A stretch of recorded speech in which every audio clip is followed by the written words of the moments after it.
Hello friends, good morning. आज આપણે વિડિયોની અંદર F5 બીકોમ સેમેસ્ટર 1 માં આંકડાશાસ્ત્ર વિશે અભ્યાસ કરીશું। યુનિવર્સિટી દ્વારા લેવામાં આવેલ પરીક્ષા માર્ચ 2024 માં પૂછવામાં આવેલ દાખલો મેં બોર્ડ પર લખ્યો છે, તો તેને આપણે સમજવાનો પ્રયત્ન કરીએ। તો ફ્રેન્ડ્સ, આપણો દાખલો કંઈક આ પ્રકારે છે। એક રૂમ વાળા 40 મકાનોના ભાડાનું આવૃત્તિ વિતરણ નીચે મુજબ છે, તો તે ઉપરથી નંબર 1 વિસ્તાર અને વિસ્તારાંક તેમજ નંબર 2 प्रमाणित विचलन शोधो અને પ્રમાણિત વિચલનાંક શોધો। આની માં આપણને બે કોલમ આપવામાં આવી છે, એક છે ભાડું રૂપિયા અને બીજી છે મકાનોની સંખ્યા। આ આપણો વર્ગ કહેવાશે અને આપણી આવૃત્તિ એટલે શું કહેશું આપણે એને Fi। સૌપ્રથમ તો આપણે એ વિગતને સમજી લઈએ। અહીંયા જુઓ, વિસ્તાર અને વિસ્તારાંક આપણે શોધવાનો છે, બરાબર। વિસ્તાર અને વિસ્તારાંક, તો આપણે પહેલા વિસ્તાર અને વિસ્તારાંક શોધી લઈએ।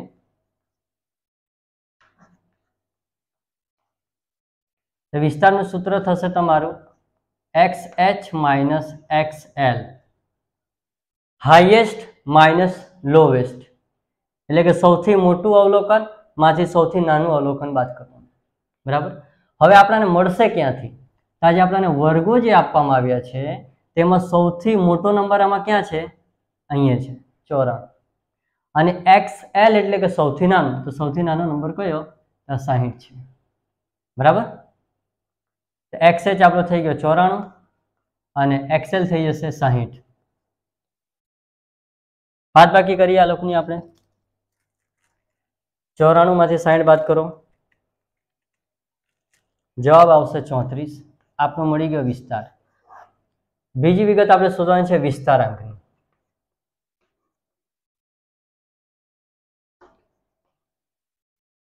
વિસ્તારાંક બરાબર XH માઇનસ XL છેદમાં XH વત્તા XL, બરાબર।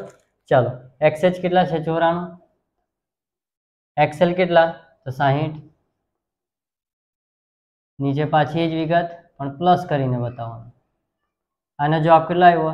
તો 34, અને આનો જવાબ 94 વત્તા 60 કરો, 154। ચાલો, એનો જવાબ કેટલો આવશે? 34 ભાગ્યા 154 કરો, 0.22।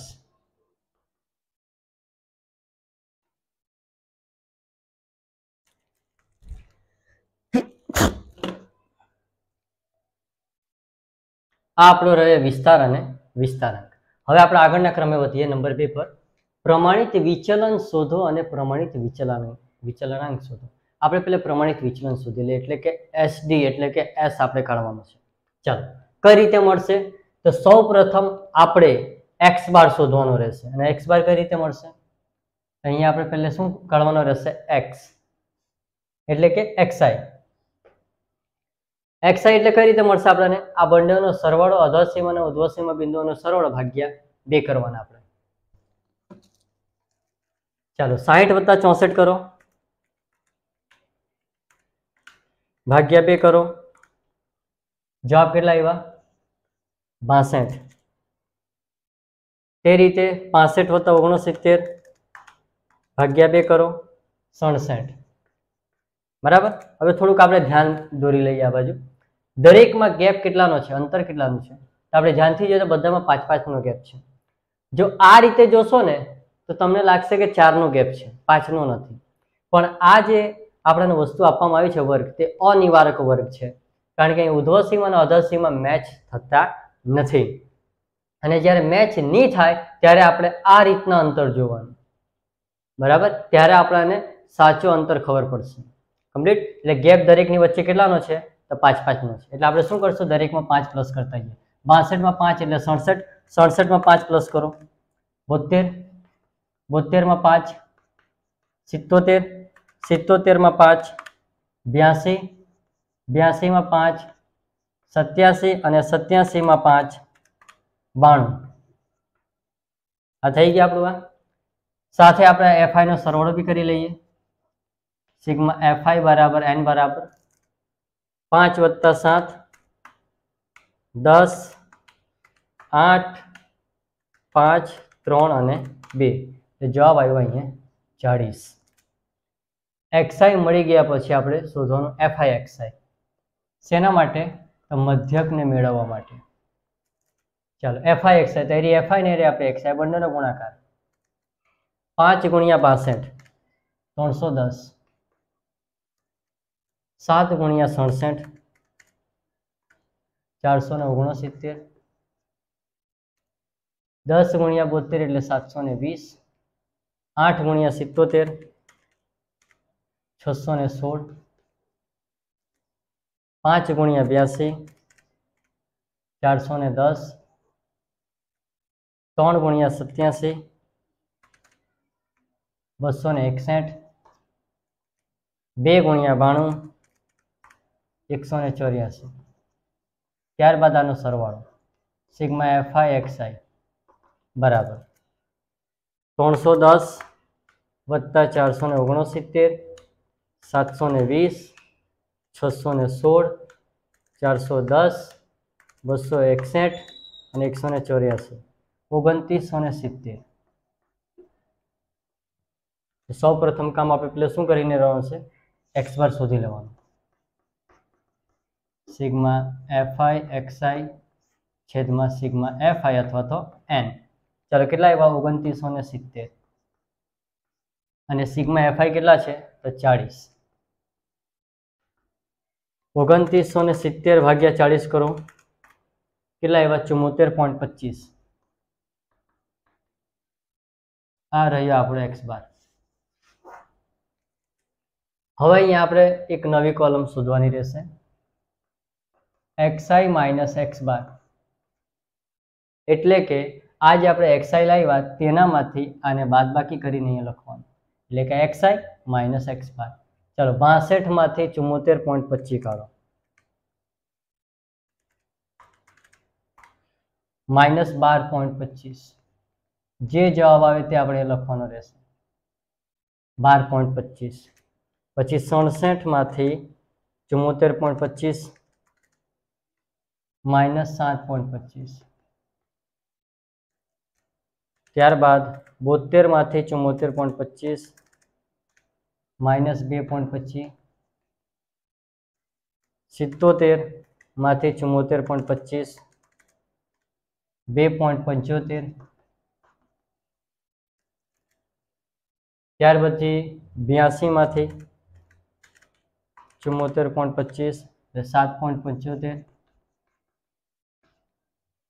87 માંથી બાદ કરો 74.25 એટલે 12.75. અને અંતે 92 માંથી 74.25 એટલે 17.75. આ મળી ગયું આપણાને. ત્યાર પછી આપણે આનો વર્ગ કરવાનો, એક્સઆઈ માઇનસ એક્સ બાર નો વર્ગ. 12.25 નો વર્ગ કરીએ આપણે. તો 12.25 નો વર્ગ કરવા માટે શું કરવાનું રહેશે? આપણે 12.25 પછી ગુણ્યાનું બટન દાબવાનું, પછી ઇક્વલ ટુ નું બટન, એટલે તમને મળી જશે 150.0625. જે આવ્યા તે પૂરેપૂરી આપણે રકમ લખવાની, બરાબર. 7.25 52.5625 ને વર્ગ કરો એટલે માઇનસ ની કિંમત શું થઈ જશે? પ્લસ, બરાબર. ચાલો 2.25 નો વર્ગ 5.0625. ત્યાર પછી 2.75 7.5625. ત્યાર પછી 7.75 60.0625. 12.75 162.5625. 17.75 315.0625. ચલો આ મળી ગયા પછી આપણે આગળ એક્સઆઈ માઇનસ એક્સ બાર આખાનો વર્ગ ને અહીંયા શું આવશે? એફઆઈ. શું આવશે? એફઆઈ. એટલે કે આ કોલમ અને આ કોલમનો ગુણાકાર એટલે આપણે અહીંયા કરવાનો. ચાલો કરીએ. 5 ગુણ્યા આયરા 150.0625 750.3125. ત્યાર પછી 7 ગુણ્યા આટલા 52.5625 52.5625 એટલે 367.9375. ચાલો ત્રીજું 10 ગુણ્યા 5.0625 50.625. પછી 8 ગુણ્યા 7.5625 60.5. 5 ગુણ્યા 60.0625 60.0625 300.3125.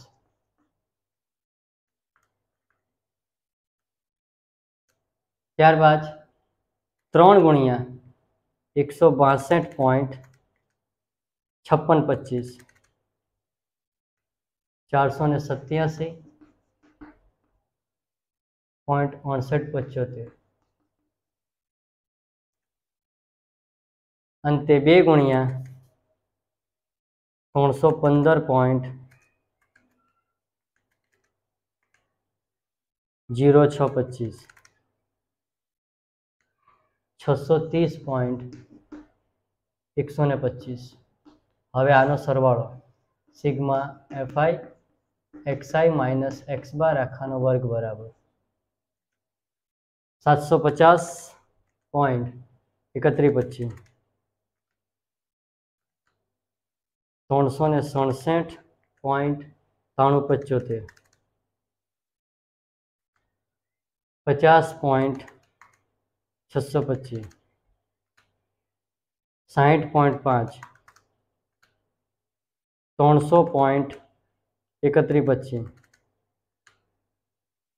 487.6875 630.125. એ જવાબ આવશે 2647.5. હવે આપણે પ્રમાણિત વિચલનનું સૂત્ર મારવાનું છે, એટલે કે S બરાબર શેમાં વર્ગમૂળમાં સિગ્મા fi કૌંસમાં xi માઇનસ x બાર આખાનો વર્ગ છેદમાં n. ચાલો આના બરાબર કેટલા હતા? 2647.5 છેદમાં n એટલે કેટલા? 40.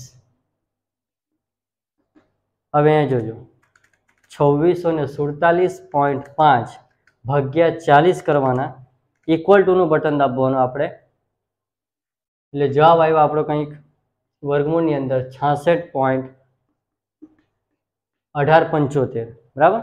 પછી વર્ગમૂળનું બટન દાબશો એટલે તમને જવાબ મળશે 8.14. આપણને મળ્યો S બરાબર. હવે આપણે પ્રમાણિત વિચલનાંક શોધવાનું છે.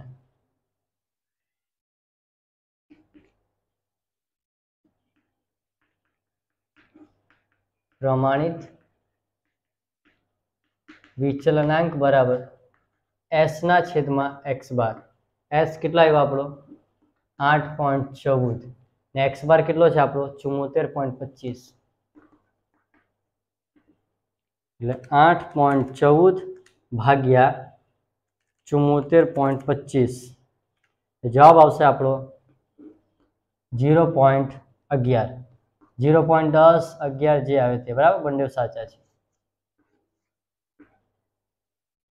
આપણો જવાબ મળી ગયો પ્રમાણિત વિચલનાંકનો.